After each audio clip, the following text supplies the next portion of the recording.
Primeiramente, obrigada e bem-vindos então ao segundo podcast do Tempo de Hermes, plataforma de economia criativa e turismo. Hoje o nosso tema são os observatórios de cultura e economia criativa e as pesquisas de impacto a partir da Covid-19. E hoje, para rechear essa nossa conversa, temos aqui Portugal e Brasil, mais especificamente temos Fortaleza, temos Bahia, temos Braga e temos Porto, numa mesma conversa. Então, conosco aqui temos a Daniele Canedo, que é coordenadora do Observatório de Políticas de Comunicação e Cultura, do Centro de Estudos de Comunicação e Sociedades da Universidade do Minho, em Braga. E para intermediar essa conversa, a Cláudia Leitão, que também é nossa parceira do Tempo de Hermes, que é secretária de Cultura do Estado do Ceará, e atualmente é professora da Universidade Estadual do Ceará e dirige o Observatório de Fortaleza, do Instituto de Planejamento de Fortaleza, em Panflor. Então, eu queria agradecer a presença de todo mundo. Eu acho que é muito interessante e é muito rico ter esses parâmetros de dois países que são diferentes, complementares, e vai ser muito interessante esse debate. Vamos passar direto a palavra para o nosso professor Manuel Gama? Perfeitamente. Então, vamos para o Minho. Vamos para o Minho. Vamos para o Minho, vamos para Braga, que é a distância mais longa, depois fica-se tudo aí pelo Brasil, apesar das viagens no Brasil serem sempre muito grandes para nós. Deixem-me agradecer-vos a vossa iniciativa, o vosso interesse em conversarem mais uma vez com o Observatório de Políticas de Comunicação e Cultura aqui da Universidade do Minho. O Observatório surgiu com esta designação Comunicação e Cultura em 2016 e em 2019 nós começamos a desenvolver um trabalho mais profundo na área de investigações na área das políticas culturais. Sendo que uma das grandes funções do Observatório passa para além de uma investigação teórica sobre políticas culturais, que nos interessa profundamente acompanhar quer a realidade nacional, quer a realidade de países, essencialmente do espaço lusófono e do espaço ibero-americano. Temos também um trabalho que para nós é muito importante de acompanhamento sistemático das ações que o poder público, quer a nível central, quer a nível local, está a desenvolver na área das políticas culturais. Interessa-nos também muito uma segunda dimensão, que é a dimensão de acompanhamento profundo do que as organizações representativas do setor cultural e os profissionais e as organizações do setor cultural estão a desenvolver, essencialmente no sentido da sua ação proativa na apresentação de propostas para a resolução de problemas do setor. E a terceira vertente importante é uma vertente que nós chamamos de intervenção. Uma intervenção no sentido de fazermos investigação, que seja uma investigação que seja muitas vezes suscitada e provocada por acontecimentos do cotidiano e que terão resultados muito práticos e concretos, imediatos, para que sirvam quer o governo, quer as organizações do setor cultural a desenvolver as suas atividades. E é nesse enquadramento que, no dia 16 de março de 2020, o Observatório decidiu começar a fazer um estudo para avaliar os impactos que a Covid-19 tinha e está a ter no setor cultural português. Só para os nossos amigos brasileiros perceberem, a Covid-19 chegou a Portugal no dia 1 de março, no dia 13 de março foi decretado o estado de alerta, em que foram proibidas um conjunto de iniciativas, nomeadamente iniciativas do setor cultural, e no dia 16 de março o Observatório já estava com um projeto no terreno para avaliar durante um ano os impactos que a Covid tinha no setor cultural. Só para vocês perceberem a dimensão do estudo, é um estudo que tem 4 dimensões de análise. Uma dimensão de análise está relacionada com os impactos nos média, ou seja, nós estamos a fazer uma análise a partir de 7 jornais e uma agência noticiosa sobre todas as notícias que relacionam Covid e cultura, e é muito interessante essa análise, porque percebemos dos resultados que estamos a analisar que nem o facto da Covid ter provocado fortes impactos no setor cultural, impactos negativos, foi motivo, por exemplo, para que houvesse grandes chamadas de primeira página nos jornais que relacionassem cultura e Covid, e sendo que as principais chamadas, as principais notícias que nos apresentam no primeiro período de análise, que é o mês de março, são notícias relacionadas com o impacto negativo da Covid, ou seja, encerramento de espaços, cancelamento de atividades, e há muito poucas notícias sobre como é que vamos reagir a isto, ou seja, medidas que o governo tomou para fazer face à Covid.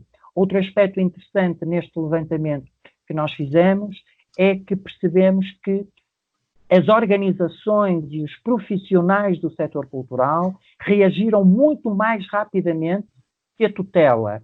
Ou seja, rapidamente as organizações do setor cultural transferiram a sua atividade cultural desde o mundo físico para o mundo virtual, mas a tutela não criou condições para que efetivamente isso acontecesse. Portanto, os profissionais do setor cultural asseguraram a oferta cultural, porque todos os equipamentos culturais estavam fechados, mas a tutela não criou grandes soluções para o setor cultural sobreviver.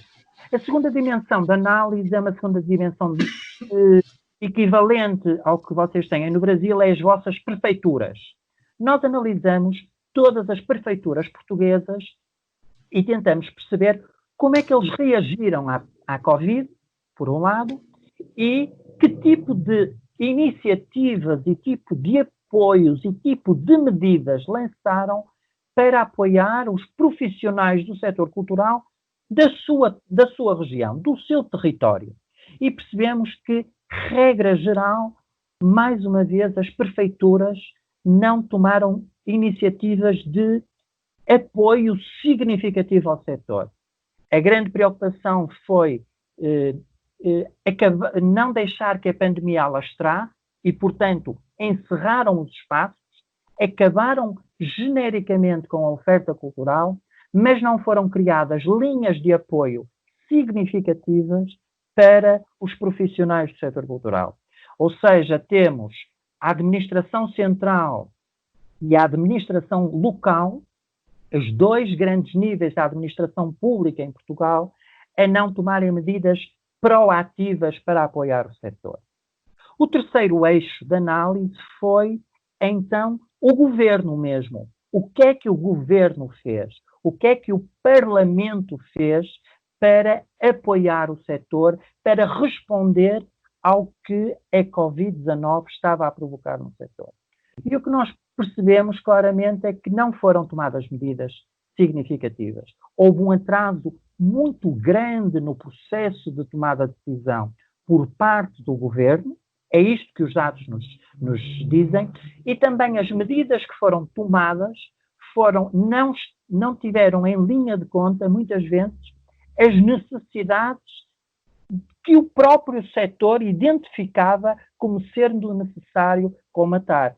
E nós vimos um grande desfazamento entre o que é que as organizações representativas do setor alertavam que era importante fazer e o que o governo, o que o Parlamento efetivamente fez.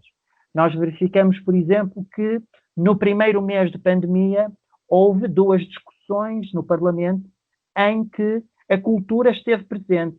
Regra geral, a cultura não esteve presente nas discussões sobre as medidas a tomar, a não ser aquelas medidas mais básicas de vamos fechar equipamentos e vamos cancelar eventos. E com este pano de fundo aparece-nos a quarta dimensão da análise, que é uma dimensão de análise muito prática e objetiva.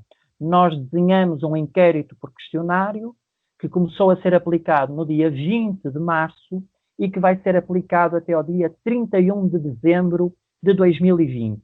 E pretendemos analisar os impactos que a cultura está a ter no setor cultural a partir de uma resposta na primeira pessoa, quer de organizações, quer de profissionais. E pedimos-nos que eles nos digam, nos apresentem 3 dimensões de impactos. Em termos temporais, por um lado, os impactos que aconteceram logo no primeiro mês, que aconteceram no segundo trimestre do ano, de abril a junho, e no segundo semestre, estamos a falar em impactos observados e impactos esperados. Pedimos-nos também que eles nos falem sobre os impactos a nível de redução de volume de negócios e, por outro lado, nos impactos relativamente à redução dos recursos humanos associados. E o que nós percebemos claramente é que a pandemia está a ter um impacto dramático no tecido cultural português.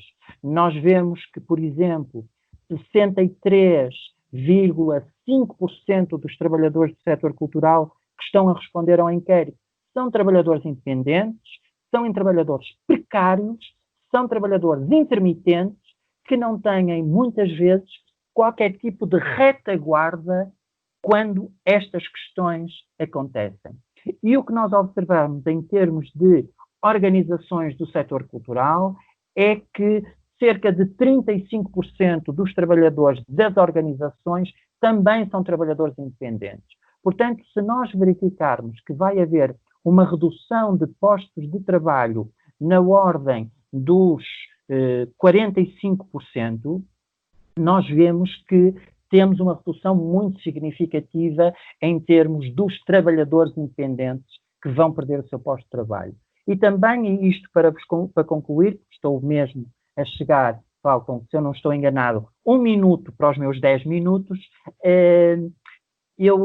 sobre o volume de negócios, nós também percebemos 2 coisas muito, muito interessantes. Que, por exemplo, em termos das organizações culturais, as organizações culturais não são organizações que tenham um grande peso económico. E nós vemos que as organizações que estão a trabalhar neste setor e as que responderam têm um volume de negócios muito baixo, mensal. Têm uma média mensal de volume de negócios na ordem dos 5.000 euros, o que é muito baixo, é muito reduzido. E também percebemos que, em termos dos profissionais do setor cultural, a média mensal de rendimento é 683 euros, que em Portugal corresponde a pouco mais do que o ordenado mínimo nacional. O que é que isto significa? Significa que há aqui um grande problema que as organizações do setor cultural dizem e que os dados nos dizem e que todos estão a dizer à tutela, que é: esperemos que a pandemia sirva para resolver os problemas estruturais do setor. Ou seja, é preciso tomar 2 medidas em paralelo. As medidas que vão resolver os problemas imediatos de falta de renda, como vocês dizem, falta de renda, falta de oferta cultural, falta de disponibilidade para realizar a atividade cultural remunerada. Isso é preciso resolver de forma imediata e célere e consistente. Isto por um lado, e por outro lado, é preciso já começar efetivamente a trabalhar em medidas transversais para se resolver os problemas estruturais do setor cultural português. Se isto não for feito, dificilmente a pandemia não transformará o setor cultural português num setor ainda mais frágil e mais sem um suporte por parte da tutela que seja efetivamente o que o setor cultural merece e reclama há muito tempo. E são estas as principais linhas sobre o trabalho que estamos a desenvolver e podemos conversar mais à frente um bocadinho sobre os próximos passos e como é que isto está a ter eco também aqui em Portugal. Muito bem, professor.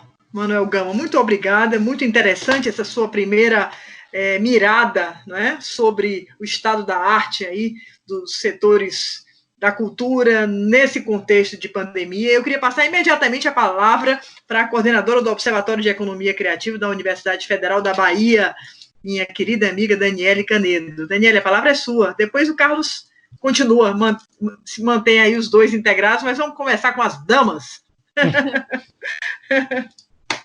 Muito obrigada. É muito especial, Cláudia, ouvir você falando assim, né? Porque a gente delícia. E eu vou dizer que você é uma referência para todas as pesquisadoras na área de política e gestão cultural do Brasil. Então, quando você fala de mim, assim, a professora, olha, eu vou lhe dizer, quando eu entrei no curso de produção cultural da Facom, um dos poucos livros que a gente tinha de referência bibliográfica era o primeiro lá que você fez lá atrás, eu acho que com o Banco do Nordeste, lembra? Lembro. Cláudia Leitão. E aí depois veio você na Secretaria de Cultura, né, do Ceará, então a gente ouviu falar da secretária, e por aí tem sido muitas referências, e se hoje a gente está aqui como observatório, falando do observatório, a gente deve isso muito a você, pelo seu trabalho à frente da Secretaria de Economia Criativa, que foi um marco no histórico das políticas culturais no Brasil. Daqui a 100 anos as pessoas ainda vão estar falando. Quando Cláudia Leitão entrou no Ministério da Cultura, na Secretaria de Economia Criativa. Então, quero começar agradecendo a você e dizendo isso. Para mim é muito especial ouvir você falando, a professora. Eu vou já achar aqui, Daniele, o livro que você está falando, porque eu ainda tenho alguns exemplares para mostrar aqui para as pessoas o livro. Selling, aceito um original. Eu tenho, vou mandar para todos vocês. Eu vou mandar. É promessa já, presente já do nosso podcast. Então, pronto. Eu queria agradecer o convite, Camille, queria agradecer também por estar aqui com o Paiva, que é meu companheiro aqui no OBEC, e especialmente agradecer a oportunidade de conhecer o professor Gama, da gente estar aqui tendo essa oportunidade de falar. A gente já tinha visto alguma coisa sobre a sua pesquisa, já tinha pensado nessa necessidade de uma aproximação, da gente tentar, né, de alguma forma, comparar dados e pensar como é que a gente pode fazer lá na frente um comparativo, mas entre colocar a pesquisa para rodar e já começar nessa, né, de pensar as parcerias, a gente ainda está no processo de botar para rodar, de fazer as coisas funcionarem, mas a gente já tinha isso na mente, então, como a Cláudia falou, é de fato uma oportunidade de encontro, de trocas. Você foi falando aí, eu aqui pensando algumas anotações, que de fato tem alguns pontos de encontro e eu tenho certeza que teremos outros, né? Como a gente ia ser uma conversa sobre o observatório, sobre as pesquisas que os observatórios vêm desenvolvendo, eu queria começar falando exatamente disso. O OBEC, Observatório da Economia Criativa da Bahia, ele foi instituído em 2014 a partir da política do Ministério da Cultura, da Secretaria de Economia Criativa, da então secretária Cláudia Leitão, de pensar núcleos nos estados para a elaboração de de dados, indicadores, informações sobre os setores da economia criativa. Parte-se, então, de um princípio de que existe uma grande lacuna de informação no Brasil e da ideia que eu acho assim, brilhante de que o Estado, o Ministério da Cultura, por si só, não teria pernas, né, condições de estar produzindo esses dados, então que os estados e as universidades nos estados poderiam, em cada um dos seus estados, elaborar pesquisas que pudessem estar em consonância, trabalhando juntas no sentido da metodologia, do comparativo dos dados posteriores. Então, a gente formaria um núcleo que desenvolveria pesquisa juntos com o Observatório Central, que ficava no Ministério da Cultura. Nesse modelo, também se pensou esse observatório que seria multidisciplinar e interinstitucional. Então, desde a formação dele, ele reúne docentes, discentes e técnicos de diversas áreas. Então, nós somos da comunicação, da produção cultural e gestão cultural, mas também da administração, da economia, da estatística, das artes, então, com pessoas de diversas áreas, diversas disciplinas. E também interinstitucional. Então, ele começa sediado na UFBA, mas com professores das outras universidades aqui da Bahia. Eu, por exemplo, sou da Universidade Federal do Recôncavo da Bahia. Faço parte do OBEC desde janeiro de 2015, ele foi inaugurado em meados de 2014, em julho, e eu entrei em janeiro de 2015. Pouco tempo depois, fui um pouco assumindo, junto com o professor Messias Bandeira, essa questão da gestão das atividades, da coordenação das atividades. E no OBEC, a gente tem dividido as nossas funções, a nossa atuação em 3 frentes, que é estudo e pesquisa, articulação e difusão. Então, estudo e pesquisa, a gente tenta desenvolver pesquisas entre os professores e os discentes do OBEC, de forma articulada. No item pesquisa, estudo, a gente também está sempre promovendo formas de estudo, tanto de metodologias e resultados de pesquisa da economia criativa, como também a discussão teórica conceitual, tendo em vista que a gente precisa avançar um pouco, né, nessa definição de fato que é a economia criativa, quais os setores que a gente vai incluir ou que não vai incluir, como é que a gente pensa esses conceitos. A gente tem feito esses estudos abertos para a população, de modo que a gente pode sempre trocar de uma forma mais ampliada. No item articulação, tem a ver com a nossa participação enquanto pesquisadores do OBEC em eventos de parceiros, em eventos, em cursos, em oficinas, em livros. E na difusão, a gente tenta sempre promover ações como eventos. A gente fez aqui os Encontros Internacionais da Economia Criativa, a gente fez 3 eventos, foram eventos que tiveram uma repercussão muito boa, e a ideia é ampliar a discussão sobre o conceito da economia criativa. Então, no primeiro evento, ele estava muito relacionado com a própria emergência da economia criativa, já que ele aconteceu em 2014, né? Logo depois, alguns meses depois que o OBEC havia sido inaugurado. Depois, em 2015, a gente focou nas cidades e nos setores, uma discussão muito sobre o papel das artes nas cidades. E o terceiro evento, que foi em 2017, nós fizemos sobre Áfricas Criativas, foi o título, e nós discutimos, né, a cultura afrodescendente no Brasil, a diáspora da cultura afrodescendente a partir das nossas ancestralidades, a nossa relação, essa relação entre a dimensão econômica das artes e suas raízes, suas tradições. A gente sabe, né, que, infelizmente, a política dos OBECs no âmbito do governo federal foi descontinuada, mas aqui na Bahia a gente decidiu, até para honrar esse projeto que a gente é tão fã e é tão bonito, a gente decidiu dar continuidade, então os pesquisadores continuaram de forma voluntária, sempre tentando captar recursos com outras fontes e realizar as pesquisas. Então a gente vai levando aqui as coisas. E foi nesse sentido que no início de 2020, nós estávamos com o nosso planejamento todo montado, né, para as coisas que a gente pretendia fazer esse ano, e aí, de repente, essa crise sanitária internacional bateu às nossas portas, nós começamos a perceber os primeiros decretos proibindo aglomerações, os cancelamentos, todos nós aqui conhecemos pessoas que estavam cancelando os seus eventos e começamos a nos preocupar, já cientes da nossa situação, primeiro, de total lacuna de informação, né, de necessidade de registro e acompanhamento do que estava acontecendo, desses impactos, e, por outro lado, muito cientes da precarização das relações de trabalho no campo da cultura, que é um dos nossos pontos, assim, que a gente se apega nas nossas pesquisas. Isso tem muito a ver, os resultados que a gente já conseguiu até o momento, com o que o professor estava mencionando há poucos, né, é o que a gente vê aqui também. Então, como alguns dos resultados que a gente já pode começar... Mas antes de falar dos resultados, ainda eu vou falar um pouco da pesquisa, né? Então, voltando um pouco, nós então decidimos elaborar o questionário, montamos a equipe, fizemos também 2 modelos de questionário, um para organizações e outro para indivíduos profissionais, e o que é um pouco diferente é que a gente decidiu colocar os questionários numa primeira fase para a gente mensurar esse impacto, e numa fase posterior nós pretendemos fazer esse mapeamento das medidas, das iniciativas, de como é que os governos municipal, estadual e federal vão responder a essa demanda. Mas, no primeiro momento, nós entendemos que era muito importante tentar registrar o que estava acontecendo. A nossa pesquisa, tanto a de indivíduos como a de organizações, ela tem os 3... digamos assim, ela é dividida em 3 partes, né? Primeiro, a gente analisa o perfil da organização, o perfil de atuação, o perfil da área. No segundo momento, as estratégias, o impacto e as estratégias, então, como eles foram, quais são os efeitos dessa crise, o que é que eles já estão pensando. E, numa terceira parte, as relações desses indivíduos e dessas organizações com os poderes públicos, porque a gente entende que políticas públicas serão necessárias, mas a gente queria mais ou menos já entender um histórico prévio de relações com o poder público.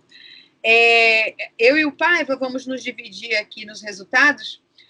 Eu vou só acentuar 3 pontos dentro aqui do tempo que eu ainda tenho, e o Paiva vai dar continuidade. A gente teve essa vantagem, né, Gama, que nós somos 2. É uma vantagem mais que justa. A gente dá um tempo extra posteriormente. Então, primeiro, a pesquisa ela já acentua, e aí muito interessante ver a aproximação disso com o que você mencionou em Portugal. 73% dos respondentes individuais são profissionais que trabalham de forma informal, sem carteira assinada, então acentuando isso que a gente vem falando da vulnerabilidade das relações de trabalho no campo da cultura.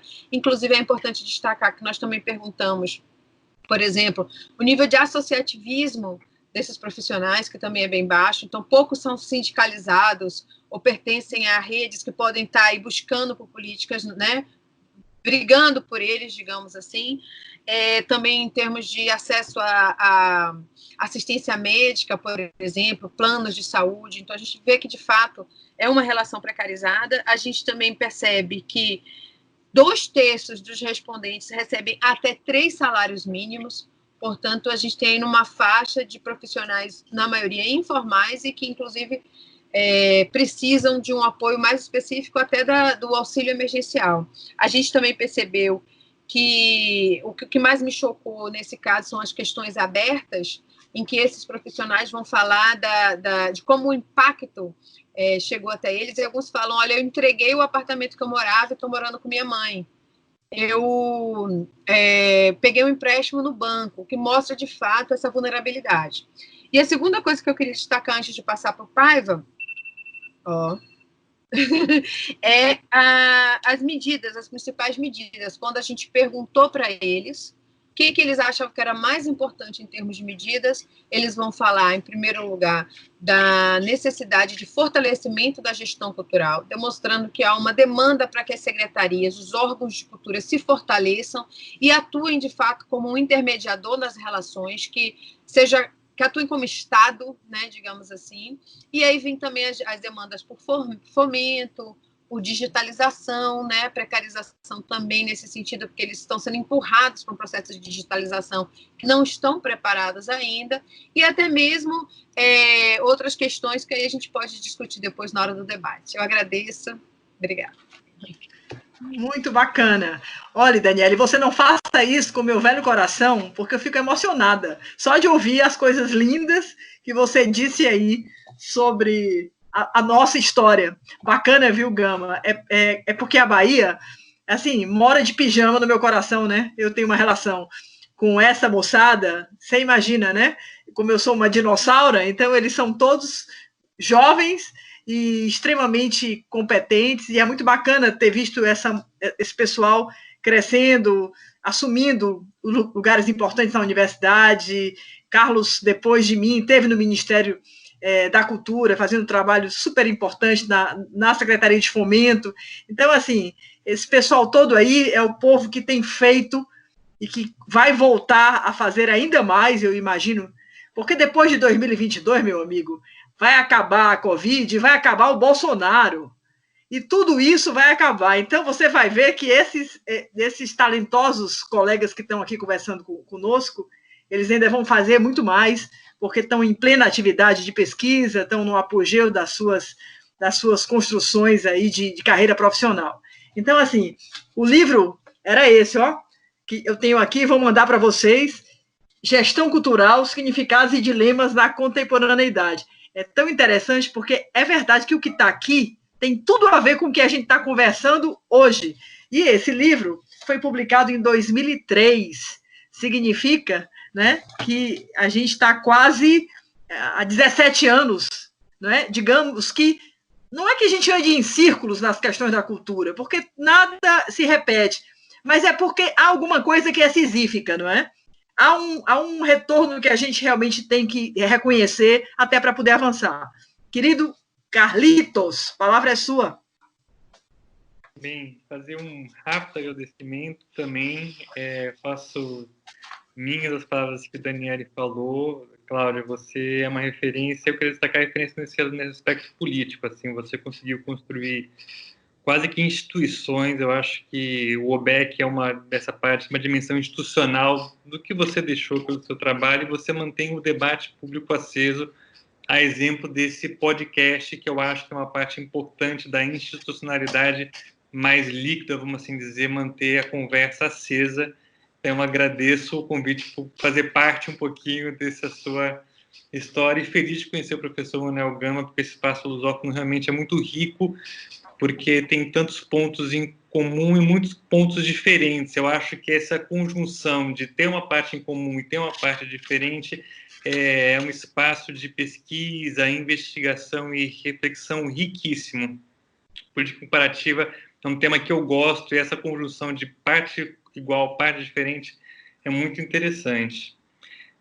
Dando continuidade, então, ao que minha colega Daniela estava falando, a gente, desde o começo, claro que é um observatório formado por pesquisadores, então tem o objetivo acadêmico, mas a gente tinha uma noção muito clara de que a gente tinha que ajudar, da nossa colaboração para o setor poder entender, e a gente ajudar, a gente também entender o que estava acontecendo e construir as possíveis soluções.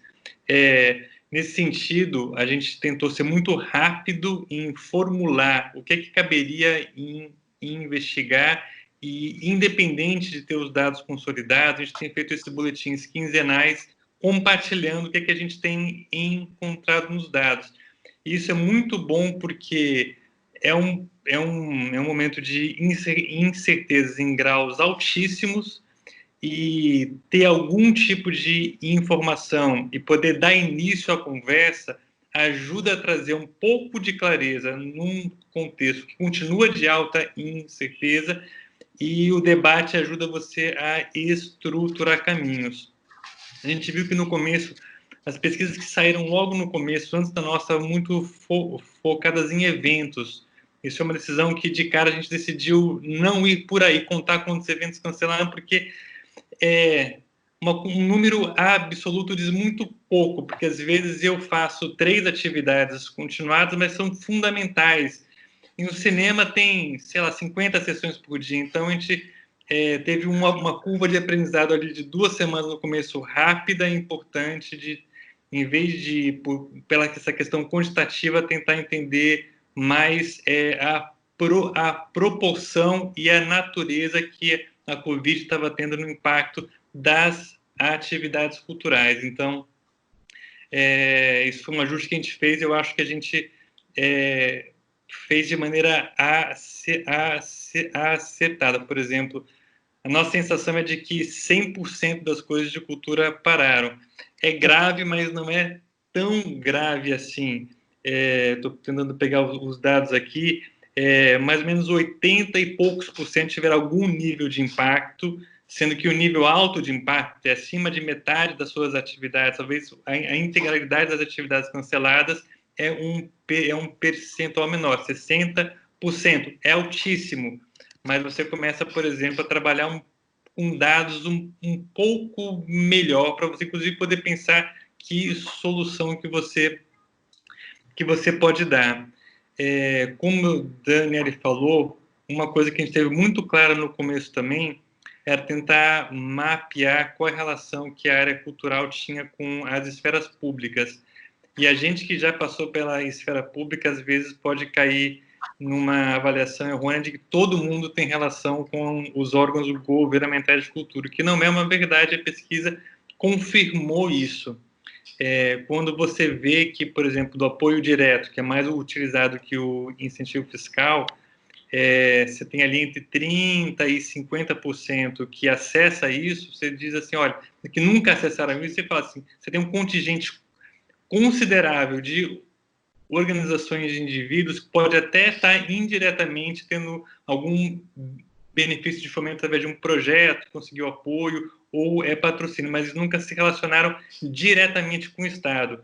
Quando você tem uma crise que exige que o Estado tenha um papel central nessa resposta, não acho que tem que ser a única resposta, mas ele não tem como escapar de ele participar dessa solução, se você tem um cenário em que esses agentes nunca se relacionaram com o Estado, isso com certeza vai ser um desafio para você poder implementar respostas. Você minimamente tem que levar isso em consideração quando você pensar nas suas respostas.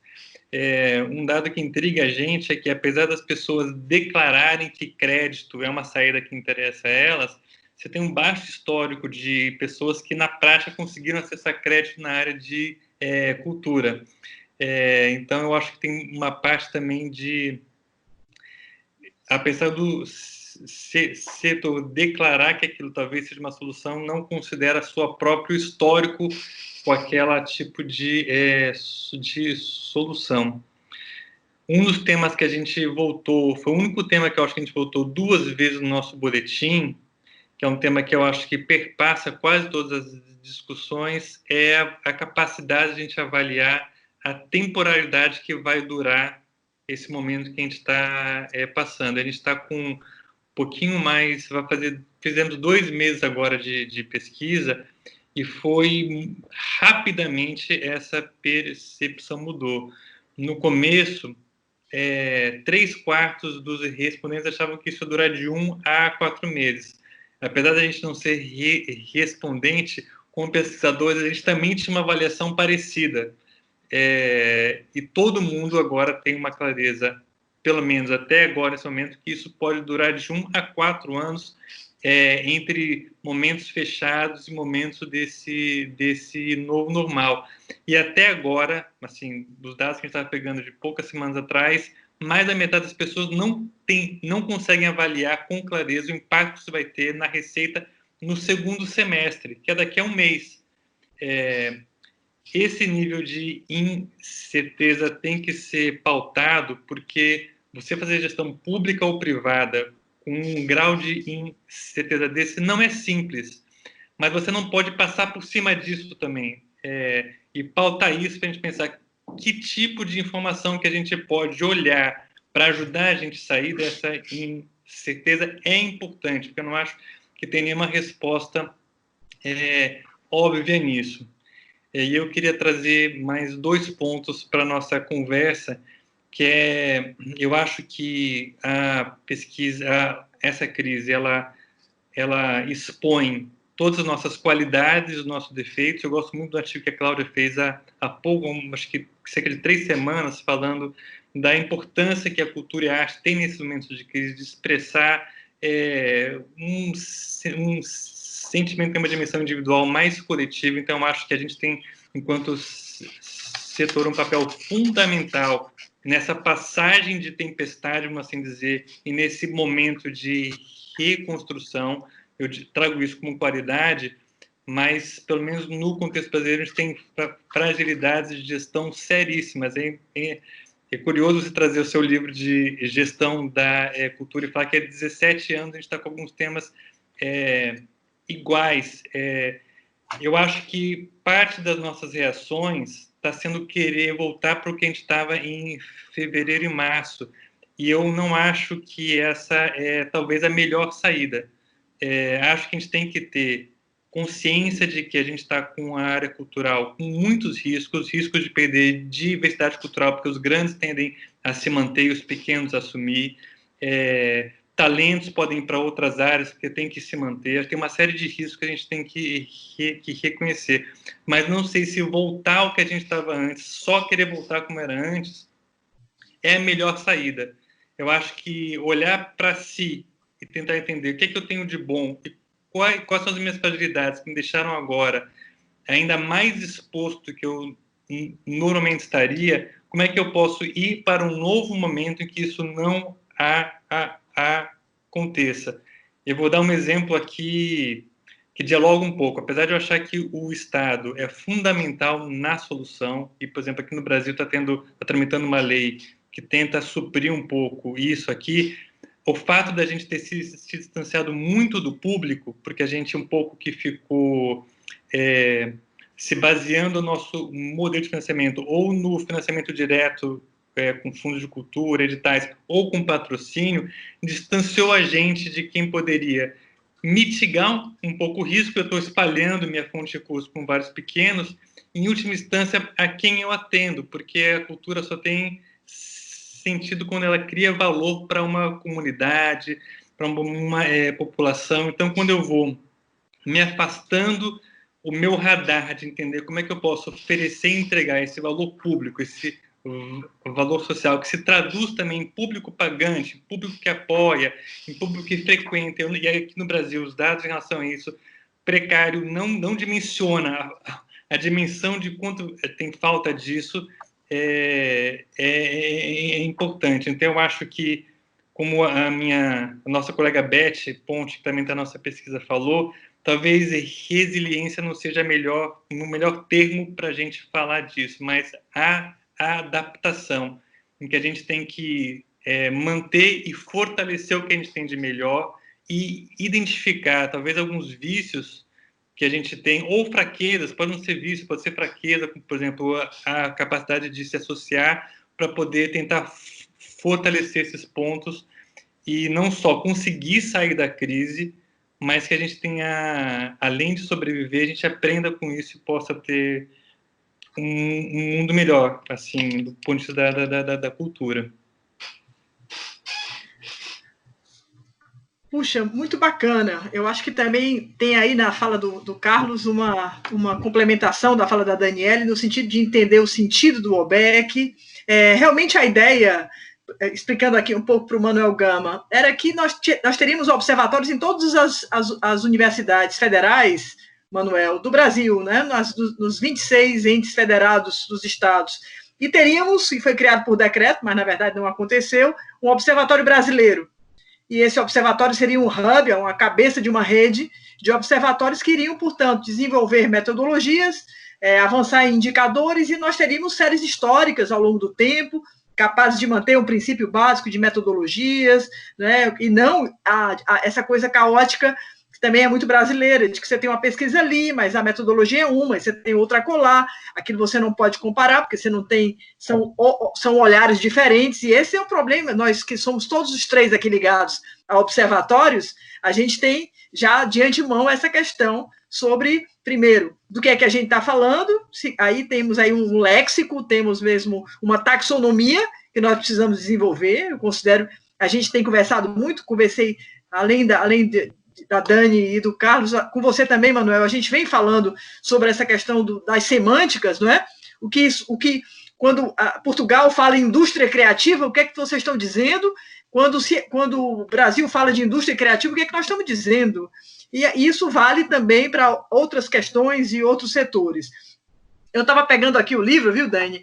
E abri aqui no meu artigo, é um apanhado de textos, aqui só tem gente boa, né? Aqui está Humberto Cunha, está Alexandre Barbalho, está Albino Rubim. Essa turma aqui nunca ia se separar na vida, né? Ela continua junta há décadas e acho que continuará. Mas tem uma questão colocada aqui no meu artigo, que engraçado, eu nem imaginei que eu tinha falado nisso, mas eu digo assim, não é? Falando aqui sobre a responsabilidade pública na produção de políticas culturais, pública no sentido amplo, não só estatal, é estratégica para uma sociedade, assim como a saúde pública, a educação, a moradia, né?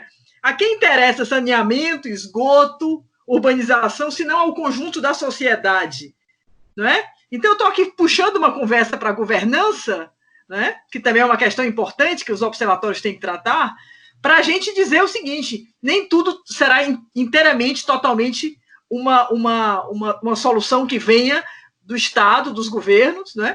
Mas a sociedade, ela precisa saber e ela precisa lutar por aquilo que ela quer.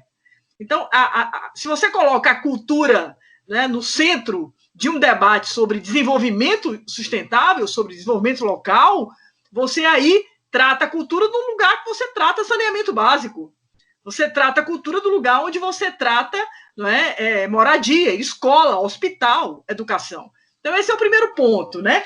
Eu vou devolver a palavra para vocês e agora eu vou fazer a seguinte provocação, que vocês não sei se já viram, mas a OEI, a Organização dos Estados Ibero-Americanos, né, acabou de fazer um decálogozinho que eu acho que tem tudo a ver com vocês, e lá vou eu provocá-los, né?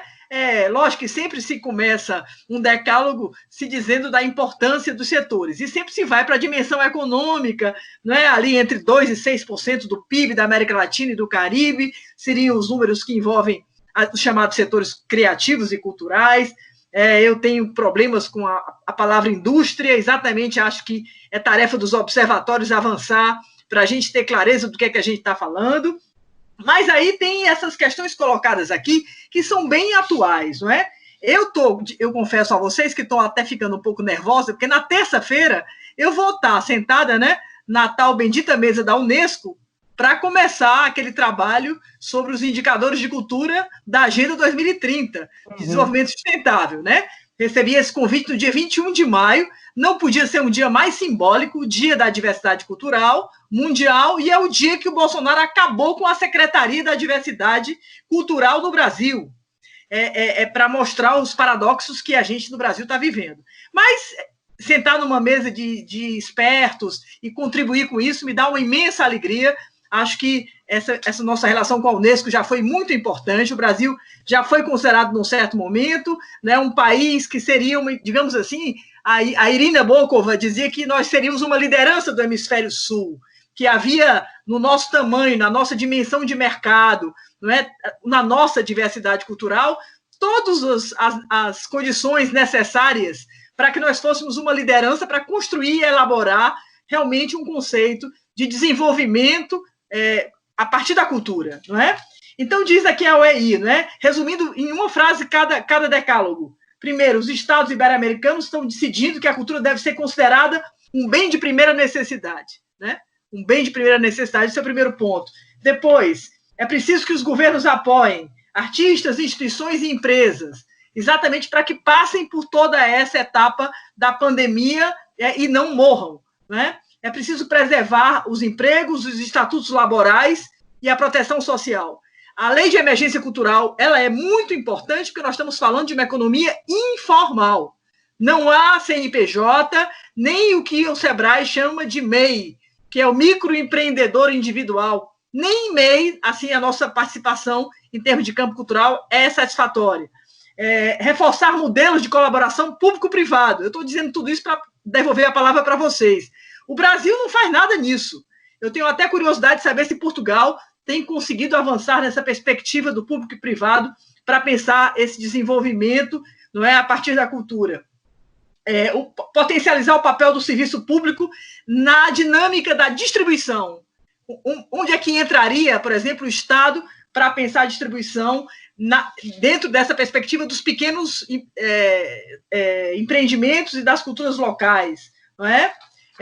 Incentivar processo de cooperação. E aqui é bacana porque nós temos aqui entre 3 observatórios de 3 realidades diferentes, como é que a gente poderia pensar a cooperação para reativar mercados, não é? Durante e depois da crise. A questão do desafio do digital, não é? Porque também aqui a OEI faz questão de dizer que é necessário reforçar a digitalização dos conteúdos, das instituições. Eu vou mais longe, né? Aqui a OEI está pensando em museus, bibliotecas, arquivos, centros culturais, mas eu diria, é preciso pensar produtos digitais, não só digitalizar o bem que existe, mas já criar, não é, digamos assim, uma orientação de produzir digitalmente. O que é que isso seria? Não é? A potencialização também da cultura na educação, porque nós estamos dizendo que está tudo destruído, que o turismo se acabou, que os negócios tradicionais se foram, mas a educação foi a primeira que se foi. Eu acho que a nossa crise de educação, para a gente entrar no século XXI, no ano que vem a gente vai comemorar o Réveillon para chegar no século XXI, talvez a primeira questão seja o que dizia lá o Morin: vamos trabalhar para pensar o homem, não é, dentro da sociedade e dentro do cosmos. É uma relação planetária que nós perdemos. Precisamos, ele dizia, de estudiosos do cosmos, muito mais do que economistas do mundo global. A globalização deu com os burros na água. O que a gente precisa é reintegrar o ser humano como Homo sapiens, mas também esse Homo que está no planeta, né? E que tem que proteger esse planeta. Aí a OEI termina dizendo, né, que é preciso pensar, essa aqui é outro nó, que é a questão de aprofundar os processos de defesa de propriedade intelectual. Eu acho engraçado pensar isso nos nossos países, se a gente pensar no que é a produção coletiva, que se dá tanto nas comunidades tradicionais, quanto também nos coletivos e nos fazeres dos pequenos empreendedores que hoje trabalham com a economia criativa. Eu vejo o mundo da Camila do Porto, o lugar, a cena cultural que ela frequenta, que não está nos equipamentos tradicionais, não está na Casa da Música, não está, por exemplo, lá no belíssimo Instituto Espaço de Artes Visuais, me ajuda, Manuel? Fundação Serralves. A Fundação Serralves, não é? Mas vejo que Camila vive num outro tipo de cena e de fazer cultural comunitário, e que, de uma certa forma, é século XXI, mas não é tão diferente da lógica, digamos, dos artesãos que trabalham juntos em torno de projetos também, aqui no interior do sertão do meu Nordeste, né? Ou lá na Amazonas, né?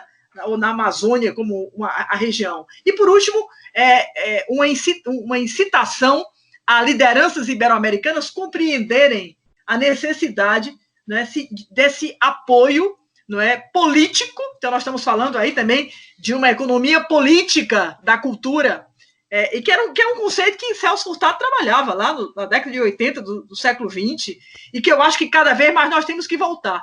Eu devolvo a palavra para vocês, acho que começando pelo Gami, dizendo assim: e aí, meu amigo, a gente pode falar em desenvolvimento sustentável e trazer a cultura para esse ranking da saúde? Se a saúde agora ninguém discute, se todo mundo agora está acreditando no SUS, que é o Sistema Único de Saúde no Brasil, e todo mundo está dizendo que saúde é um bem que precisa ser público, será que a gente pode colocar meio ambiente e cultura, que sempre foram dimensões, eixos, né, das conferências da Unesco, será que isso não podia ser o próprio insumo?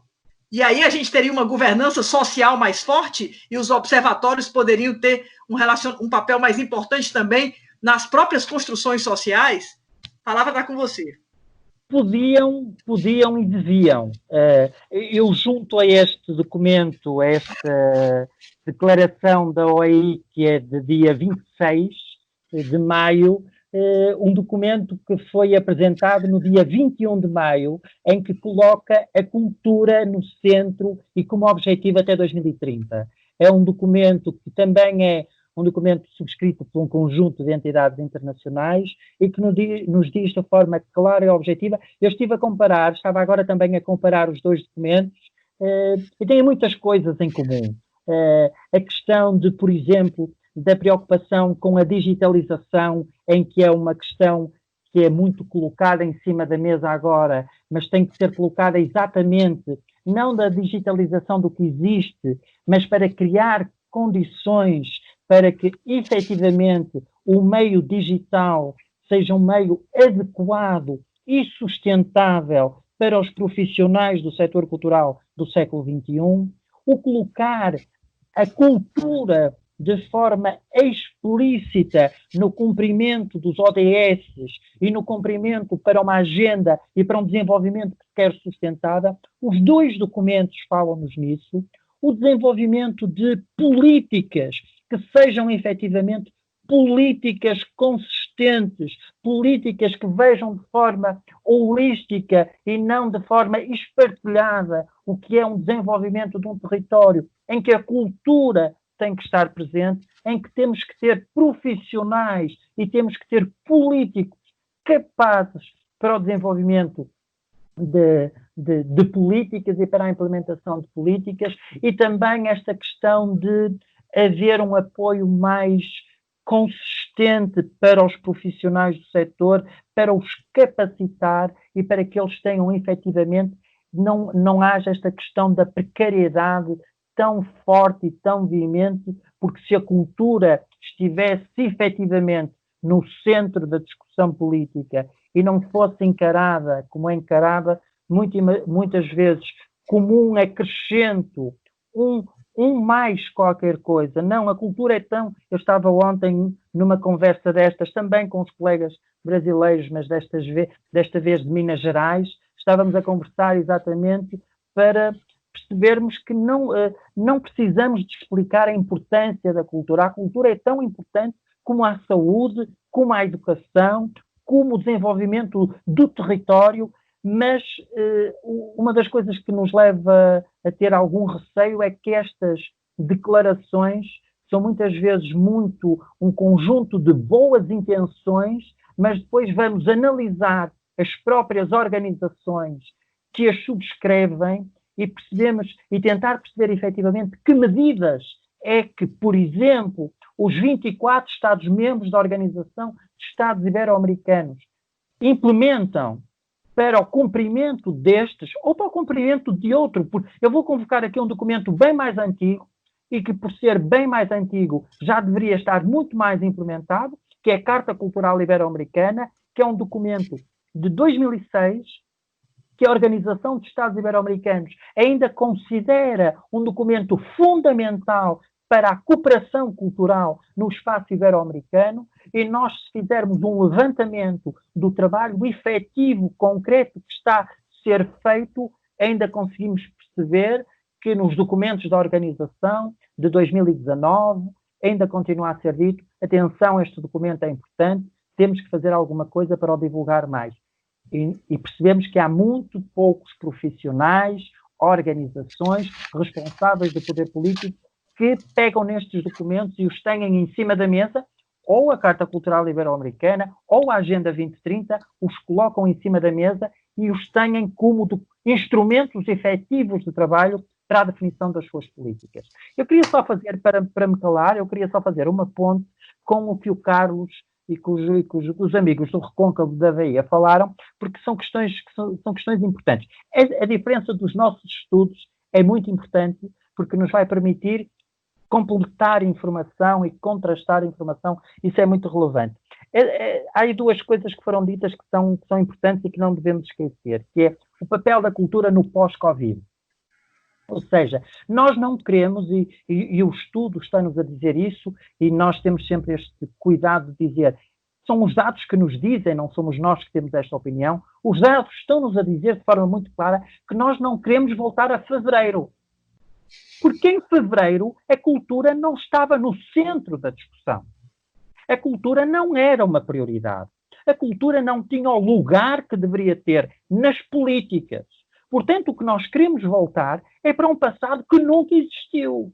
É um passado em que a cultura nós queremos aproveitar este momento para construir um futuro em que o passado seja bem diferente, seja uma questão que já não vamos voltar lá, em que haja legislação que permita que a precariedade não seja tão veemente, em que a renda dos profissionais, como vocês disseram, não seja tão baixa, em que não haja tanta intermitência, em que as políticas culturais não sejam completamente desgarradas e as políticas das prefeituras e as políticas do Estado, da administração central, são coisas que não dialogam efetivamente umas com as outras, em que muitas vezes a relação das parcerias público-privadas e a colaboração que a Cláudia me estava a perguntar como é que acontece, por exemplo, em Portugal, não é efetivamente uma relação consistente no desenvolvimento de políticas culturais.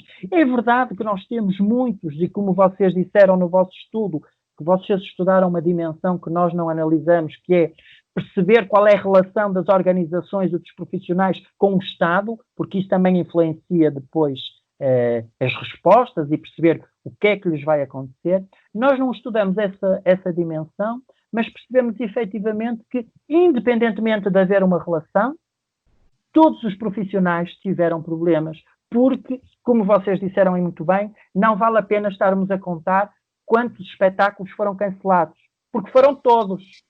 Portanto, se são mais ou menos, não interessa, foi tudo cancelado. Portanto, ao ser tudo cancelado, vou-vos dar um exemplo para me calar. Há muitos profissionais em que têm uma relação muito forte entre cultura e educação e desenvolvem muitos trabalhos para as escolas. E são profissionais do setor cultural. E a partir do momento em que houve um encerramento global das escolas, isso não vai, e vocês disseram-no muito bem, pensaram que isto ia durar 4 meses e agora pensam que vai durar 4 anos. Eu não sei se vai durar 4 anos, eu sei que vamos ter impactos durante muito tempo. Porque, por exemplo, no próximo ano, 2021, há muita coisa que nem vale a pena pensar, porque mesmo que se descubra a vacina, mesmo que se resolva um conjunto de problemas, há o medo e a confiança que ainda está instalado no setor que não permite que um conjunto de coisas aconteçam. Portanto, temos que aproveitar este tempo, por um lado, Portugal, para a definição de políticas culturais consistentes, e para Portugal e o Brasil, efetivamente, estreitarem as relações. Que esta relação Portugal-Brasil não é uma relação efetivamente consistente. Nós somos muito mais receptores da cultura brasileira do que exportadores da cultura portuguesa para o Brasil. E é preciso que, é evidente que as escalas são completamente distintas, não podemos comparar as escalas, mas é preciso que haja um verdadeiro diálogo mais profundo. E se conseguirmos também que esta pandemia sirva para estreitar esse diálogo, também é um fator positivo, e estamos a cumprir, no fundo, também o que a OEI nos propõe, porque, reparem, Portugal e Brasil pertencem os dois à OEI e à CPLP. Portanto, é uma coisa boa. E Portugal é o único país que pertence ao mesmo tempo à OEI, à CPLP e à União Europeia. Portanto, há aqui muito trabalho a fazer em conjunto. Portanto, amigos do Recôncavo da Bahia, estamos, como é evidente, ansiosos por virtualmente e depois fisicamente continuar a aprofundar as relações. Com a amiga Cláudia, já nem digo isto, porque as relações já estão estreitas o suficiente para continuarmos a alimentá-las. É verdade. Obrigada, Manuel. Dani, a palavra é sua. Várias questões aí, né? Vou tentar passar por algumas aqui. Primeiro, essa declaração da OEI me surpreende e me alegra também. Eu passei alguns anos, né, do meu doutorado estudando as relações, as políticas culturais no âmbito supranacional, estudando as relações, por exemplo, entre o Mercosul e a União Europeia no campo cultural. E, claro, a gente lê declarações como essa desde 1930, as primeiras, né? Já tem algum tempo que a gente tem feito declarações, por exemplo, no campo do audiovisual, falando da importância da gente ampliar a cooperação, da gente trocar. E aí teve um período lá no início dos anos 2000 que a gente viu isso florescer de uma forma muito intensa a partir das discussões sobre a Convenção da Diversidade Cultural, lá baseados, né, a partir desse interesse todo de alguns países em relação à indústria cinematográfica. Mas de 2010 para cá, isso vem caindo. E há algum tempo a gente quase não ouvia falar de alguma discussão no âmbito supranacional. Eu continuo aqui com meus alertas e tenho recebido muito pouca coisa, né? Parece que havia um contexto favorável a essas discussões que, de repente, com a mudança dos governos na maioria desses países e com essa onda aí nova de conservadorismo que a gente viu tomar conta do mundo, isso foi um pouco enfraquecendo. Então, apesar da gente já saber o que são essas declarações em termos da pouca efetividade, né, do que está proposto ali, mas eu acredito que os discursos, de alguma forma, eles movem políticas, e esses discursos no âmbito supranacional, eles são importantes, nem que seja para a gente botar eles embaixo do braço e sair por ali lutando, dizendo, olha, a OEI está dizendo que é importante, então vamos fazer. Exatamente. Então, de alguma forma, né, de alguma forma contribui. E é interessante como eu acho que se você pega os 10 pontos, né, e a gente podia tentar fazer esse exercício, ver como é que esses 10 pontos estão refletidos nas coisas que a pesquisa daqui e a pesquisa do Minho também vão mostrar, porque é um diálogo aí, por exemplo, com os resultados da nossa pesquisa. Então, há já está se formando um conhecimento, digamos assim, sobre esses caminhos que a gente precisa tentar avançar, principalmente no sentido que o Manuel falou, do que precisa ser um novo normal, como o pessoal tem falado, o mundo pós-pandemia. De fato, a gente precisa pensar numa coisa nova, né, num outro posicionamento, num outro momento. A gente tem visto várias conversas sobre isso nessas discussões das lives, então tanto no sentido mais filosófico, mais cultural, como também no sentido mais mesmo, por exemplo, organizacional. Uma das coisas aí, então, que eu acho que se revela para a gente a partir desse contexto da pandemia, eu destacaria aqui 3 coisas. Assim. Primeiro, é uma nova forma da própria cultura e dos atores dos setores culturais se olharem. A gente precisa se olhar de uma forma diferente, se valorizar.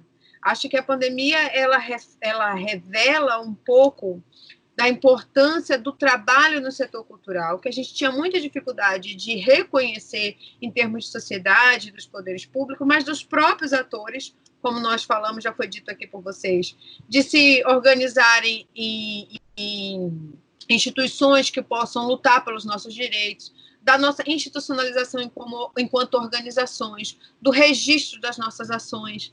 Né? Por exemplo, é impressionante a quantidade de pessoas que dizem ter dificuldade de preencher o nosso questionário, porque ele faz perguntas sobre o dia a dia administrativo das empresas, da cultura, e muitas das pessoas que estão à frente dessas empresas não conseguem estar preparadas, pensando a própria produção e até fazendo previsões sobre isso. Então, está na hora da gente se colocar de uma outra forma no mundo, né? Da gente parar de pensar que a solução vai vir através de um edital que resolve a nossa ação durante um ano e a gente fica tranquilo. E isso tem a ver com então, como nós mesmos nos enxergamos, como os setores precisam se organizar, como a gente precisa atuar de uma forma mais profissional a cada vez, mas aí também tem a ver com as nossas relações com a sociedade e com o que o Paiva fala das relações com o público. De fato, as políticas dos editais, de alguma forma, elas nos deram um caminho, né, de viabilização da realização, que era, bom, você concorre a um edital, se você conseguir for contemplado, você consegue realizar. Mas, ainda assim, a gente fez poucos esforços no sentido de ampliar o diálogo com o público. E que público? Né?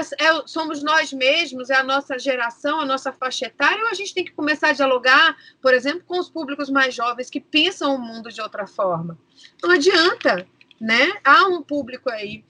Eu fiz duas temporadas da série Gestão Cultural Mundo Afora, que uma foi sobre museus e uma sobre orquestras, e alguns desses museus, por exemplo, que a gente entrevistou, já tinham uma visão dessa discussão de que a gente precisa fazer museus para as próximas gerações e não para as gerações nossas e as anteriores. Nas orquestras, por exemplo, eu já senti uma dificuldade muito maior de lidar com isso, de pensar o público que tem hoje 15 anos de idade é um público que precisa entender que é importante para uma sala de teatro e assistir um espetáculo de uma orquestra por 2 horas sentado, sem dançar, ouvindo apenas uma coisa, ou a gente precisa pensar que esse público consome cultura de uma forma diferente, né? Que não é dessa forma, talvez, que a gente precisa começar a pensar outros modelos. Algumas orquestras até já têm caminhado nesse sentido, e eu acho que essas discussões, esse contexto que a gente está vivendo vai nos fazer refletir um pouco mais sobre isso. Nesse sentido também, a gente precisa pensar nos não públicos, né? Naquele que normalmente não é o público da cultura, ou da nossa expressão cultural, né? Como é que a gente se relaciona com alguém que não tem um perfil de consumo, o perfil de pagar para ir para o espetáculo, mas também de quem tem esse perfil e que não está acessando, porque a gente não comunica, a gente não chega. A gente tem visto aí o fenômeno das lives de música no Brasil, me interessa até ver se, de fato, isso está em outros países também, né? Essa imensa quantidade de produtos culturais sendo transmitidos via plataformas digitais, mas o que de fato está conseguindo fazer isso, né? Por exemplo, você fala que Portugal consome a cultura brasileira, mas que cultura brasileira chega a Portugal? Porque o próprio Brasil talvez não consuma a própria cultura, no sentido de que a gente consome sempre os mesmos produtos culturais, que estão dentro de uma lógica capitalista, que consegue, então, ter, por exemplo, as lives reproduzem isso, né? Quem é que consegue ter 17 milhões de views, né? Os sertanejos, patrocinados pelas cervejarias. Quem é que consegue, de fato? Quem é que não consegue? É a questão da diversidade. Não te ouvi, Cláudia. Tá mudo. Tá mudo. Eu estou dizendo a Veveta, a Ivete Sangalo lá com a sua live da sua cozinha. Pois não é? Que ela paga pela Globo, mas também as Escolinhas, né? A Marília Mendonça. Então, são os mesmos atores sempre fazendo isso. A indústria cultural brasileira, fortíssima. Exatamente. E, por fim, é o momento da gente rever mesmo a relação com os poderes públicos, o que de fato a gente quer. E acho que a gente tem avançado na discussão, sim, nesse contexto da crise.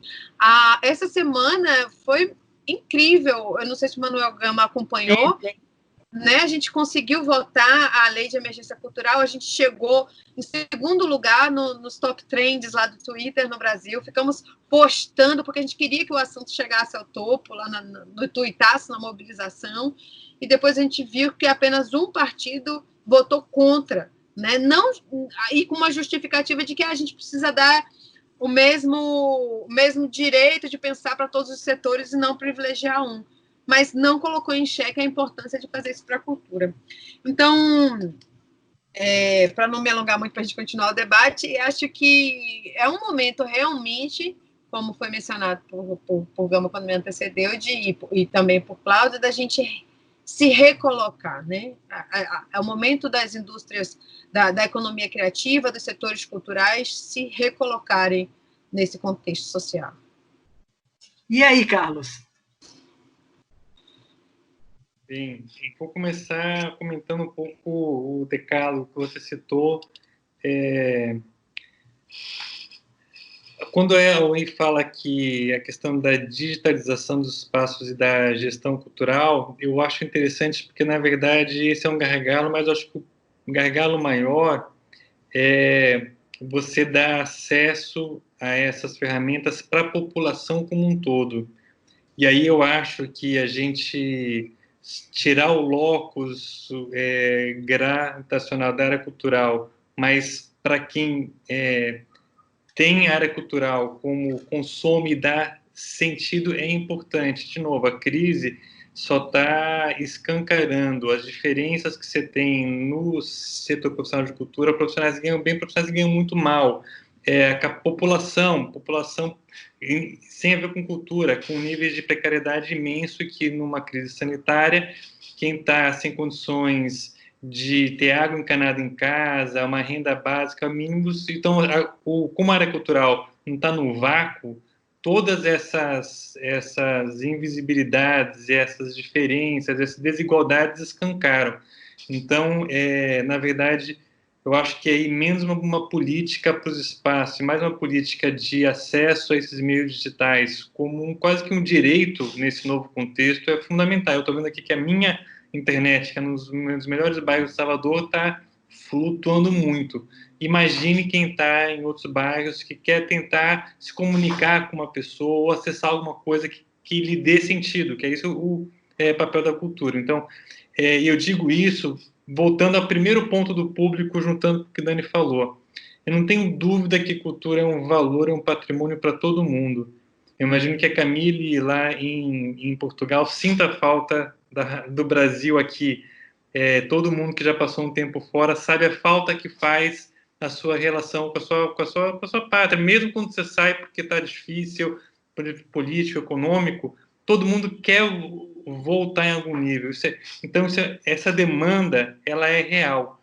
Mas eu acho que um desafio da gestão cultural é transformar essa demanda difusa, mas real, em uma demanda estruturada a ponto de virar uma pauta política, porque enquanto a demanda não está mais estruturada, a gente continua tendo orçamentos abaixo de 1%, que não é uma coisa do Brasil, é quase todos os países do mundo, esse é o nível de orçamento para a cultura. Eu acho, de novo, você pegar essa demanda difusa e estruturar isso parte em entender esses públicos, esses não públicos, é fundamental. E aí eu acho que essa centralidade aclamada da cultura, a gente está aqui numa discussão um pouco pela área econômica, que foi uma das apostas que eu acho que esse debate investiu, mas eu acho que esse momento do mundo está talvez indicando que talvez essa valorização maior da cultura venha pela parte política. Eu queria fazer uma rápida analogia. A gente está com um problema ambiental do aquecimento global, que é um desafio existencial, em última instância, e a gente tem uma dificuldade imensa de superar os desafios colocados. É um desafio existencial. Na Covid, que é uma coisa mais imediata, a gente está conseguindo um certo nível de mobilização que a gente não conseguiu no debate climático. Eu estou dizendo isso porque o debate cultural ele é ainda mais abstrato que o debate climático. E enquanto a Covid veio primeiro na Europa, e aí a gente está atrás nessa linha do tempo, ajuda o Brasil a se preparar, eu acho que a gente está à frente pelo pandemônio que a gente tem aqui político, que se reflete no governo federal de Bolsonaro, mas não é exclusivo do Brasil. É uma questão que se reflete em outros países do mundo. E essa discussão política tem a cultura como um componente importantíssimo de costumes, de ideias, de valores. E talvez por aí seja um espaço que eu acho que a cultura pode se afirmar mais na centralidade da diversidade, do respeito, que são valores característicos fundamentais da democracia. Eu acho que são esses valores democráticos que estão sendo tensionados e questionados mundo afora, que passa pela diversidade dos meios de comunicação, relação de cultura com escola, relação com de diversidade cultural e tantos outros. Assim, você entender que cultura e política tem que estar junto, você tem que depois desdobrar isso, como é que isso se traduz em políticas culturais, quais são os locos importantes aí e estratégicos para isso. E, por fim, mas não menos importante, de novo, ainda não aí, a gente tem entre os nossos gigantes empresariais mundiais todas as empresas da área de internet que a gente está aqui consumindo e utilizando e que distribuem conteúdo cultural, mas são muito pouco tributados em relação a isso. Esse é um debate já um pouco mais antigo, mas eu quero chamar a atenção dele porque ele poderia ser um elemento de redistribuição de recursos para poder fortalecer a diversidade cultural e tentar mitigar as vulnerabilidades. E é um debate que a gente, no mundo todo, não conseguiu avançar. Eu acho que estamos com uma janela boa para poder avançar isso. Então, concordando com o Manuel, que essa interface com Portugal, ou é ICPLP, ou o Brasil deve se aproveitar, e o Recôncavo está bem mais pertinho aqui junto com o Ceará, a gente quer aproveitar isso. Acho que a gente pode linkar esse debate com o debate político, que lamentavelmente a gente está aqui fazendo uma liderança negativa, mas que é importante a gente reconhecer e ter algum tipo de atuação, porque essa crise ela vai acelerar tendências e não necessariamente as tendências boas que vão prevalecer, pode ser tendências ruins. Então, a gente identificar esses temas e a gente tentar fazer com que as nossas lideranças possam ter uma gestão inteligente para que a gente possa ter as mudanças consideradas boas, eu acho fundamental. Vocês sabem, eu estava ontem conversando com o Zé Márcio e eu dizia um pouco isso. Zé Márcio, a cultura está precisando realmente ganhar maior transversalidade. E aí o Zé Márcio dizia assim para mim, você tem razão, é que a gente passou muito tempo só brigando para dizer o que a gente era, né? Definindo os setores. Né? Isso aqui é cultura, isso aqui não é cultura. Né? E essa preocupação, digamos assim, de estruturar um domínio, um campo, né? Nos afastou e nos colocou também numa gaveta. O resultado é que a gente perdeu nessa dimensão política que o Carlos está aqui colocando muito bem. Nós dialogamos muito pouco com o meio ambiente, né? Essa questão do meio ambiental, que hoje é uma questão emergencial também, e vai vir aí com grandes questões, porque nós estamos acabando, por exemplo, aqui no Brasil, né, com o governo Bolsonaro, nós estamos desmatando a floresta amazônica numa rapidez que é alguma coisa de monstruoso, com impactos que virão nas próximas décadas. Nós vamos estar vivos e veremos o que vai acontecer com o desmatamento da floresta amazônica. Então, assim, essa questão ambiental, e aí eu me lembro que o Gil, quando esteve à frente como liderança da própria votação, não é, lá na Unesco, da Convenção sobre a Diversidade das Expressões Culturais, e Gil teve um papel fundamental, ele foi de porta em porta, né, ali com cada ministro da Cultura, dizendo da importância daquela convenção para o planeta. Gil sempre falava em biodiversidade cultural. Acho que a gente teve um ministro muito além do nosso tempo, porque ele tinha essa compreensão de que, ao falar de biodiversidade cultural, ele não estava restringindo o pensamento e a política que ele imaginava, não é? Somente para os setores da cultura, dos setores das artes. Não é? E o Ministério da Cultura, no caso do Brasil, ficou muito apegado a definir, não, isso aqui entra, isso não entra. Será que design entra? Criação funcional vale? A gastronomia, como é que ela vai ser tratada? Somente na visão de registro de um patrimônio imaterial? Mas o negócio gastronomia conta? Então, nós, até um dia desses, Carlos Paiva é testemunha, porque foi secretário nacional também, como o Ministério tinha uma tendência a dizer isso não é daqui, essa discussão não é daqui. Ora, ninguém avança num debate, numa mesa sobre desenvolvimento, e para ter orçamento isso é essencial, se você diz que isso não é da sua alçada, isso não é da sua missão. Acho que nós também, e aí eu gosto da ideia de pensar mesmo o novo, porque significa que essa visão de que cultura enfrenta a pobreza, de que cultura urbaniza, de que cultura salva a questão climática, eu gosto muito. Volto para vocês a palavra. Deixem-me dizer-vos que eu subscrevo a questão da transversalidade da cultura, porque é óbvio, ouvi acho que foi há um ano, o Danilo Miranda, do SESC São Paulo, a falar sobre a Agenda 2030, exatamente, e o facto da cultura não estar na Agenda 2030. Ele dizia que a cultura atravessa toda a Agenda 2030, portanto, a cultura está lá. Mas eu acho que é evidente que, em termos dos governos, a cultura é transversal a todas as ações governativas, mas em Portugal tem-se observado que, não raras vezes, quando há desinvestimento da cultura, na cultura, se usa exatamente como argumento o facto dela ser transversal a todas as ações e, portanto, não ser necessário, por exemplo, haver um Ministério da Cultura, ou não ser necessário, por exemplo, investir mais na cultura, porque já se investe noutras áreas em que a cultura é transversal. Eu percebo o problema das gavetas que se criam com os domínios culturais.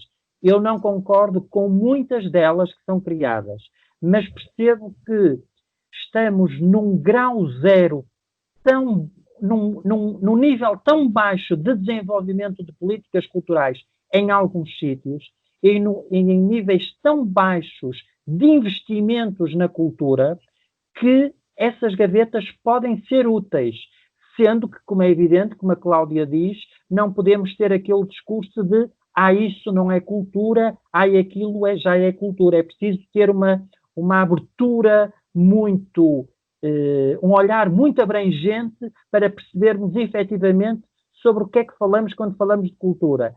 E a transversalidade é importante, mas as gavetas podem nos ajudar a reclamar algum posicionamento da cultura. Só gostava de sublinhar isso, porque às vezes o argumento da transversalidade é usado contra o próprio setor cultural. Sendo que eu concordo com ele, mas às vezes pode ser complicado. Quando a Secretaria da Economia Criativa foi desarticulada ainda no governo da presidenta Dilma, o argumento que era tão transversal que não era preciso que ela existisse. Exatamente. Isso foi assim que esse foi o discurso do ministro Juca Ferreira, um discurso que eu discordo inteiramente. Na verdade, psicanaliticamente, nós não queríamos falar de economia. Uhum. A cultura não queria falar de economia. A cultura não quer falar da política, e a cultura precisa falar. Ela, mais do que nunca, essa é a emergência, né? Essa é a grande emergência. Ela não pode mais estar nas bordas, ela não pode estar mais no que é marginal, ela não pode estar somente nesse lugar, não é? Do que é invisível. Ela precisa estar dentro do insumo maior, não é? Da lógica, inclusive, do próprio Estado. Né? Ela tem que ter institucionalidade e ela tem que ter essa transversalidade para que ela possa ter o o seu conteúdo e, ao mesmo tempo, dialogar sem desaparecer. Porque essa transversalidade nos anima, mas ela nos mata. Com a palavra os baianos, para a última rodada. Então, é muito interessante a gente estar falando sobre isso, porque aqui quase que um encontro de almas, né, de pensamentos. Eu devo dizer que eu vou com vocês, que vocês acabaram de dizer, porque para mim isso é muito importante, que a gente situe a cultura. A gente fala da transversalidade, a gente fala de uma necessidade de pensar de forma interinstitucional, multidisciplinar, mas tem um momento que a gente precisa fortalecer o setor cultural, não usando o setor na acepção econômica de setor, mas pensar a área cultural e fortalecer essa área. Eu anotei aqui, Cláudia, uma das coisas que eu queria falar era exatamente do reconhecimento da dimensão econômica que há sempre em qualquer expressão cultural. Claro, não necessariamente toda expressão cultural ela vai ter uma dimensão econômica no sentido capitalista, né? Com visão de lucro, formatada enquanto processo de cadeia produtiva. Mas é sempre uma dimensão econômica. E a gente tem uma dificuldade de reconhecer essa dimensão econômica. Ontem eu fazia uma sessão de orientação no qual a gente estava discutindo o fato de que a pessoa falou assim, se não tem ingresso, se não cobra ingresso, então não tem uma dimensão econômica. Eu falei, mas como é que se organiza, então? Como é que se paga os custos? Como é que se realiza? Não tem ingresso, mas tem sim, há sempre na vida uma dimensão econômica. A gente está aqui, de alguma forma, a gente está gerando custos, gerando dividendos, então a gente precisa pensar isso a partir dessa dimensão. E a gente tem sim uma dificuldade de reconhecer isso. E de reconhecer diferentes modelos de negócio e diferentes dimensões econômicas. E aí sim, né? Aquilo que você já falava lá atrás, Cláudia, e que a gente precisa estar sempre repetindo, né? Quando a gente fala em economia criativa, é preciso reconhecer que existem os setores, a gente pode falar da música, por exemplo, que é diferente do teatro, da dança, da literatura, mas a música não é uma só. Dentro da música, há modelos de negócio muito diferentes. Então, a gente tem lá o salário da Ivete Sangalo e tem o salário da professora de música do bairro. E tem o salário da cantora de barzinho. Não dá para somar os três e dividir e dizer a média salarial, né, das cantoras de música é X. Não é verdade. A gente precisa pensar essas diferentes dimensões da atuação. Eu tenho falado muito da necessidade de a gente pensar em níveis horizontais de negócio. Essas realidades diferentes. E aí vem a questão da transversalidade. Eu e o Paiva atualmente fazemos parte do Conselho Municipal de Política Cultural de Salvador. E na gestão passada, que eu já fazia parte, eu briguei muito lá, porque a gestão das festas em Salvador, o Carnaval, a festa de Iemanjá, a festa do Senhor do Bonfim, não passam pela Fundação de Cultura de Salvador. Elas vão direto para a parte de turismo, para a agência de turismo que se chama Saltur. Então, como conselheiros de cultura da cidade, a gente não interfere de forma nenhuma na política para as festas públicas. E eu brigava por isso, disse, mas como é que a gente pode dizer que a gente está sendo conselheiro de cultura se a gente não contribui, não conversa, não dialoga sobre as festas? Isso não é cultura? Isso só vai ser visto, de fato, pelo viés econômico e infraestrutural, né, da logística e do turismo? Então, é, de fato, um desafio, né, que essa transversalidade, ela de fato, seja resolvida. Vou tentar ser breve. E é bonito essa ideia da festa, quando nós fizemos uma pesquisa do Sebrae Nacional em Salvador, e tivemos uma relação muito importante com o OBEC. Essa pesquisa nunca foi publicada, mas eu estou agora querendo publicá-la na marra. Não interessa se o Sebrae vai deixar ou não vai deixar, nós fizemos, e ela precisa ir para a rua e eu estou tentando organizá-la para publicá-la, pelo menos no e-book, se não for em papel, mas para mostrar um pouco a conversa que tivemos, e foi imensa a pesquisa de campo com os empreendedores, os artistas, em Salvador, no Rio e em Brasília. Você vê que numa festa como o Carnaval, por exemplo, a contratação que se dá da gastronomia, né, do Carnaval é feita por empresas que fazem uma culinária internacional totalmente desligada do que é a culinária afrodescendente, de memória, baiana, porque os pequenos que fazem essa culinária não têm acesso, né, sequer a esse relacionamento em função da legislação e dos interesses políticos, etc., né, e, portanto, não conseguem participar dessa economia da festa. Então, é o Estado jogando contra a favor da indústria da alimentação e contra os pequenos empreendimentos gastronômicos de uma cidade que tem uma diversidade gastronômica absurda, que é a cidade de Salvador. Eu acho que tem um pouco a acrescentar no se instigar um pouquinho mais dos desafios que a gente tem. Quer dizer, a gente já vinha do que alguns autores estavam considerando de um recesso, não um recesso democrático, de uma crise democrática, né? Uma recessão democrática. Com certeza vamos entrar numa recessão econômica. A recessão é escassez. Por que eu estou chamando a atenção disso de novo? Porque eu acho que vai haver disputa de tudo quanto é tipo de questão, recursos, atenção, valores, e eu acredito, senão eu não estaria tantos anos na área da cultura, da importância da cultura na nossa dimensão individual, na nossa dimensão social. Só que para que a gente consiga traduzir isso em alguns valores que a gente acredita que deve acompanhar isso, como diversidade, respeito, seguridade dos que promovem essa cultura, tem que ter gestão e tem que ter política. Então, acho que a gente tem que ter uma atuação política importante para que nessa escassez democrática, escassez econômica, a gente se faça ter valor e ganhe espaço neste processo. Estou tentando aqui lembrar, nesses últimos meses, qual foi o evento que teve maior audiência, se foi alguma transmissão da OMS, e eu só consigo lembrar do evento promovido pela Lady Gaga. O que quer dizer isso?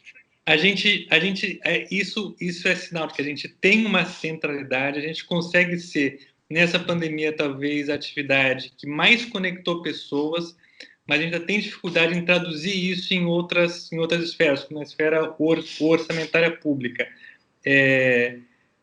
Acho que então, quer dizer que é um desafio que permanece, vai se agravar, porque a gente vai estar em escassez, mas acho que se a gente se fizer importante nesse processo, como a gente já traduzir essa importância, estruturar essa importância, de novo, acho que a gente tem desafios difíceis, pelas características que o Manuel já citou, que a Dani já citou, mas se a gente tiver um pensamento e uma atuação estratégica, acho que a gente pode ganhar alguns pontos nesse mundo pós-pandemia para a gente estar mais estruturado, mas isso vai exigir trabalho.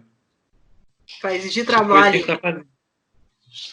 Eu queria agradecer imensamente a participação desses 3 brilhantes profissionais que trabalham de forma incansável na pesquisa, na construção de indicadores, na compreensão, não é, dessas novas taxonomias que nós vamos ter que, certamente, rever e ampliar. Estamos falando de uma forma muito generosa de cultura, desse lugar que vocês se colocam. É uma alegria. Eu queria dizer para vocês que quando a gente escolheu o Hermes para nomear a plataforma, não é? Eu trouxe muito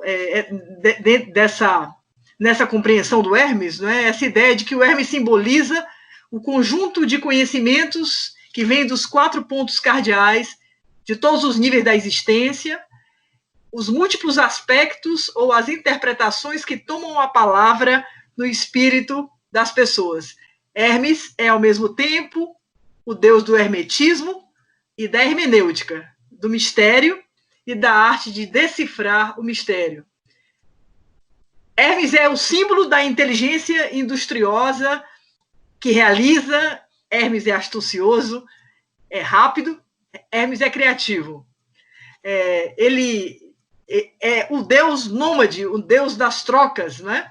Ele é hermafrodita, ele é homem e mulher. Ele comercializa, ele leva a mensagem, ele traduz a mensagem. Ele representa tão bem esses tempos líquidos, dispersos, em ebulição, trágicos, né, que nós estamos vivendo, especialmente a partir dessa pandemia que nos coloca constrangidos diante das nossas próprias formas de viver, não é? E de lidar com a vida, com o outro, com o planeta, né? Então, há aí, talvez, um momento de arrebentarmos fronteiras, de ampliarmos os significados da cultura, de rejeitarmos o canônico esse tempo onde ancestralidade e inovação têm que estar juntos, né? Onde a ligação dos saberes é essencial, né? Que ética e estética se aproximam para pensar melhor o humano, não é? Eu acho que é nesse sentido que as nossas conversas aqui nesses podcasts têm sido e continuarão sendo construídas. Eu agradeço com muita alegria e com muito prazer de ter vivido com vocês praticamente 2 horas dos dias que eu sei que são ocupados, que são difíceis. Vocês estão envolvidos em atividades extremamente, digamos assim, que exigem pouco tempo para o lazer, muito tempo para o trabalho. Eu sei do esforço de fazer isso remotamente dentro da casa de cada um. O Manuel aí já saindo do desconfinamento, nós aqui ainda numa etapa, digamos agora, extremamente confusa, porque o pico da pandemia no Brasil se tornou absurdo e já há o movimento de abertura do comércio e a economia, e os grandes empresários pressionam os governos, e eu temo muito pelo que virá nas próximas semanas no Brasil. Mas, enfim, o importante é que Hermes nos juntou com as suas asas, as suas asinhas nos pés, e de repente o Porto, Braga, Salvador da Bahia e Fortaleza estiveram juntos pensando coisas muito bacanas e muito importantes aí para o pós-Covid. Muito obrigada a todos. Um abraço enorme a todos vocês. Só para reforçar esse agradecimento de toda a equipe do Tempo de Hermes, agradecer aos 3, foi super interessante ter esse ponto de vista, né, entre 2 observatórios que se complementam bastante, torcer que essas pesquisas sejam frutíferas para todos, né, estamos aqui todos trabalhando em prol da mesma coisa, do mesmo caminho, os mesmos sonhos, e até a próxima. Esse podcast vai estar disponível na plataforma do tempodehermes.com, no Spotify, no canal do YouTube, na própria plataforma. Não deixem de se inscrever e até a próxima. E avisem aos seus alunos e aos seus pesquisandos. Isso. Obrigada, gente. Até a próxima. Obrigada, até a próxima. Beijo grande.